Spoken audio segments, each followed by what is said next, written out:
Have you ever felt? Are you listening? Damn. Okay, we're going to start off with our matte black plummeting tungsten bead. That's kind of one of the highlights of this pattern. It's a non-reflective, kind of nice, safe bead. And we're going to start our thread. And then just work our way back to the bend of the hook where we're going to put in our tail. And then for the tail and for the soft hackle, we're going to use some Coq De Leon. So for the tail, I'm going to grab 8 to 10 fibers, well, maybe 6 to 8. And then we'll just measure off about the body length. And then tie that in right on top of the hook at the bend.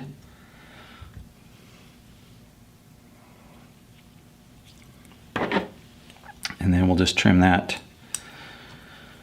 to the body length. Now we're going to grab our final rib, and this is the small or mid size.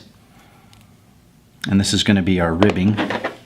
And this V rib does have a flat side, so you can just tie that in and go up the body length, but you want that flat side to be against the shank of the hook. And then we'll just work our way up and secure that and keep the taper nice and even as we go back down. If you haven't tried these CNF bobbins, they're pretty wild. A little spendy, but holy moly, they have a good weight to them. It's a good balance in your hand. And then we'll let that sit there. So the body is going to consist of some snowshoe rabbit foot dubbing from Nature Spirit, and this is going to be an olive color. And you can do this a couple different ways. You could just dub it on normal. I'm going to use my Stomfo Elite dubbing twister because then I can control a little bit better how the dubbing goes on. So I'll just create a little loop, a dubbing loop, about 3 to 4 times the body length or so. You don't need a ton of dubbing here. And then we'll just lock that in and work the thread up there. Then the nice thing about this Stomfo is that as you pull, you can see it's kind of out of focus there, but the hooks collapse and give tension and release tension as you go. So you can release the tension, slide in your first clump, and slide that up, and then it's locked in there. And then your next clump, you're just going to release, and the dubbing won't fall out, but it allows you to keep that bottom end open so that you can put more dubbing in.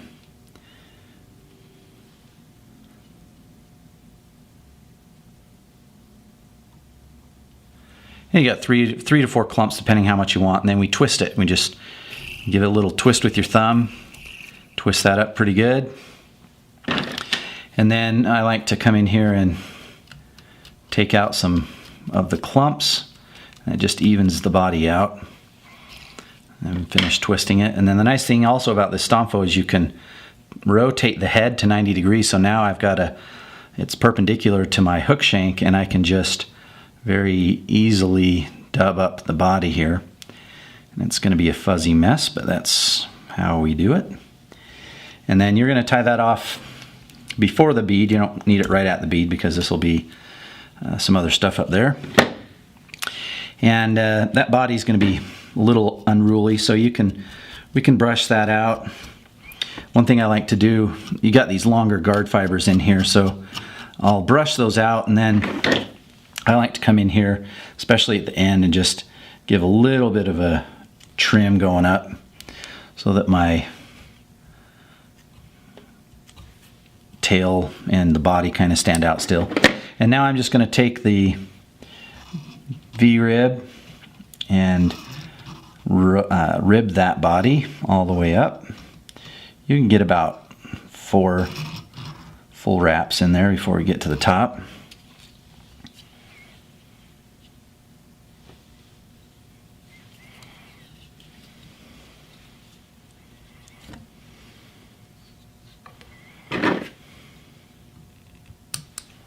Now the other thing you can do with this body is you could have used a thread splitter if you had like a UTC flat thread. That's it works with this, but not as great. You flatten the thread, and you unspin your bobbin, and then this little needle point pops up and it will split the thread. And then instead of a dubbing loop, you just twist the thread, which is nice on these C&F bobbins because they do have some weight to them. You can spin them, and then that's just the same thing as a dubbing spinner. So depending on how you want to do it, it works either way. All right, so now I'm going to get a little feather for the body, or for the soft hackle part of it. So we're just going to strip off what we don't need.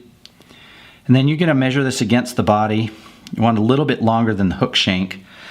And then we'll pull down the fibers, and we're not going to use all of these. We're just going to make a little triangle like that and trim it. And then I'm going to tie this in right behind the bead, and then I'll pull that down in there. And we don't even really have to trim that triangle piece off because it's just going to get sucked right up in there. Now the important thing is I want to start this rotating right behind the bead, and I want to start it here, but you notice I left a little bit of stem so I can work my way back on the first couple of wraps to about an eye length behind the bead. Now I want to come forward, and as I do that, just work my way to the bead itself and then tie that off. And you want to make sure that's tight in there. Pull those feathers a little forward and we can cut the stem off. And it's looking a little unruly, but what we'll do is we'll throw these fibers back, and I'm going to come back over the soft hackle with my thread, and that's going to force all those fibers back a little bit. And you want to check your length too. So yeah, they're about body length. It's going to extend back over my body a bit, which is fine. And then we're going to add in our hot spot, which is the same dubbing, the snowshoe rabbit foot, but in an orange. And I'm just going to throw that on the thread just like a regular dubbed situation here. Make sure I got my fibers preened back. And then as a final step, we're just going to take a little bit of dubbing and we'll just slam this into the gap right behind the hook or behind the bead, so that it secures that bead in there a little tighter. And then we whip finish, and we're good to go.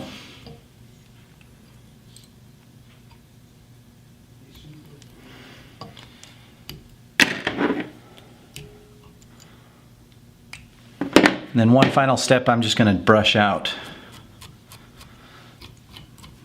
the fly at least a little bit.